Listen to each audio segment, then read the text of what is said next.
යාළුවනේ අපි අද අනුරාධපුරේ යනවා.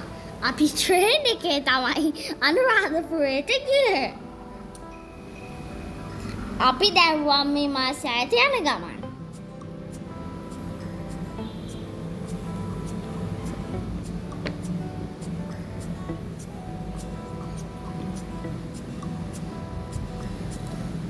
ඒ අතොතුව ලොවා මහපාය දැක ගන්න පුළුවන්. මේක හදලා තියෙන්නේ දුටුගැමුණු රජතුමා.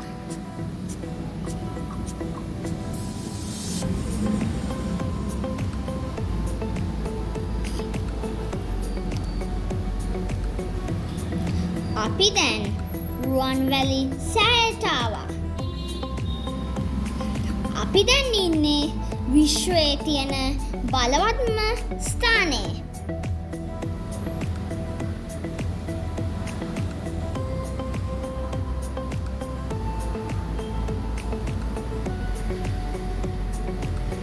රුවන් මේ මාසයේ සාදා තිබෙන්නේ දුටුගැමුණු රජතුමා සහ දුටුගැමුණු රජුගේ මල්ලි වන බාතිකාබේ රජතුමා සමග මෙම රුවන් මේ මාසයේ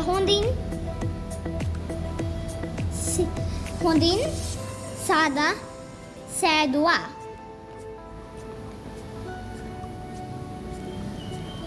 අපි රෑ 10 වෙනකම්ම මෙතන හිටියා. රෑට රුවන්වැලි සෑය හරිම ලස්සනයි. අපි ගියේ වෙසක් පොයට නිසා ලස්සනට හඳ පායලා තිබුණා.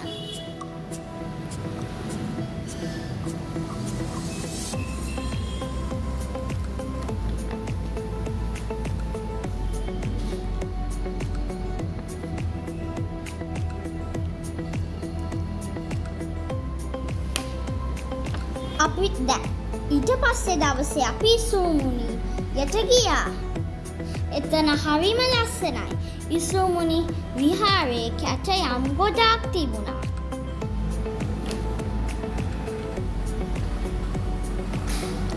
මට ඉසුමුණියට යද්දී ලොකු ආසාවක් දැනුණා.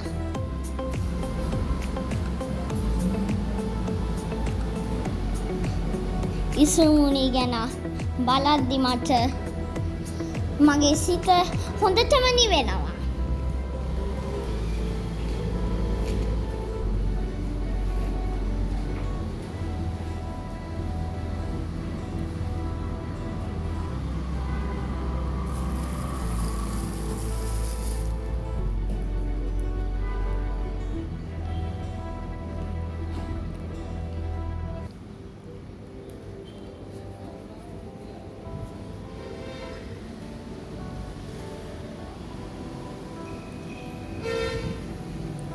නැවත අපි කොළඹට ආවා. බයි බයි